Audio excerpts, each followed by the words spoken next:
Hey everyone, hope you're all having a great lockdown. It is currently like day 3000, and I think we still have 3000 more to go. So, yeah, let's just jump straight into this.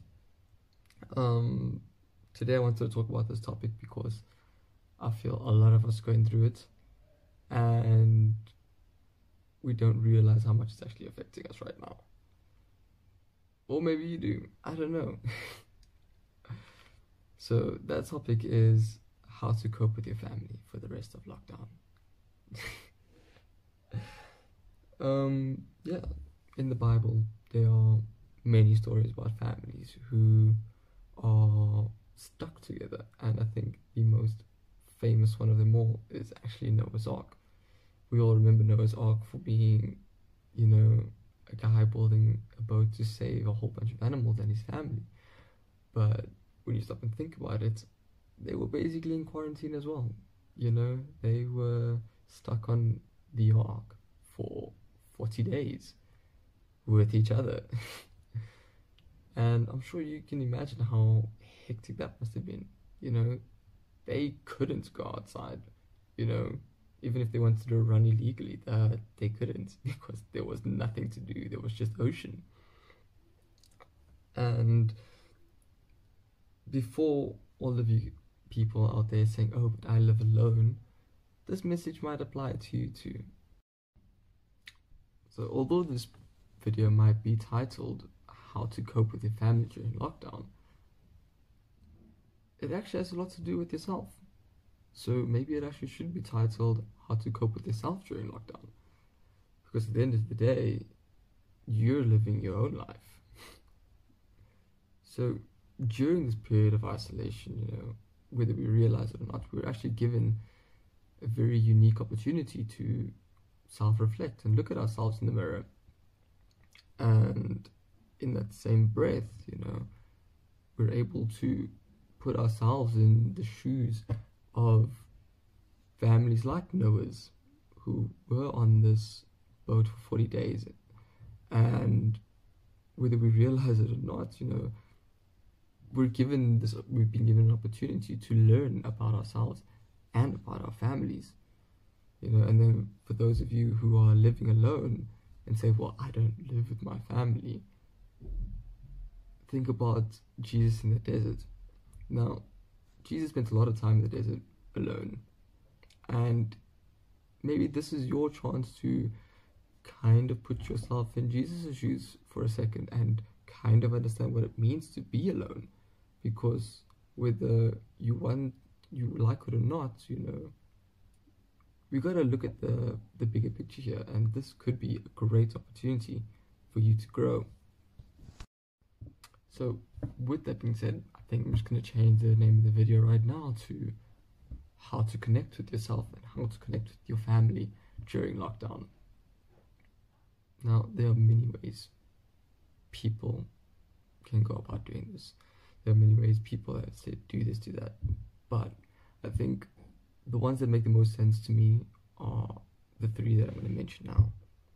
So, the first one, and it sounds obvious until you start doing it, but the first one is actually to talk to each other. Talk to your friends, talk to your family that you are with, if you're with friends or family, and just try and get to know each other. Now, I'm not saying go in like super deep and say, hi everyone, tell me your deepest, darkest secrets. No, but engage in casual conversation. Not because you have to, but because you want to. And you never know, you might just find that you're going to learn something about this person that you never learned before, that you never knew before. And maybe they'll learn something about you that they never knew before, who knows? It's just about building that relationship with each other, or I should say building on that relationship with one another, because that is growth at the end of the day. The second one, and I think parents will have a really hard time doing this one, but the second way I found that myself and my family were able to connect is by swapping roles in the house. Now, when I say swap roles, I don't mean kids, you must do all the chores, and I don't mean parents, you get to do nothing and sit on the couch, because I know you guys complain about us doing that all the time. But we do a lot more than that. You just don't see it. But swap roles. And when I say swap roles, I don't mean now kid become the parents and parent become the child. No. What I mean is, kids, maybe, you'll find that your mom is doing the washing and you don't do the washing at all. Do the washing. Learn a new skill if you don't know how to, but do the washing. And then parents, stop asking your kids to make you tea. Rather, why don't you offer them, hey, yo, little Johnny, don't you want some tea? And not because you're making yourself, no, but because you're offering. It's these small things that you will find, will help you grow, because by putting yourself in each other's shoes, just like we are doing with Noah on the ark, we're going to gain this better understanding, and again, connect with each other a lot more. And finally, number 3, quite simply, and I really think it works, even if it is just for 5 seconds or 10 seconds every day. Pray together.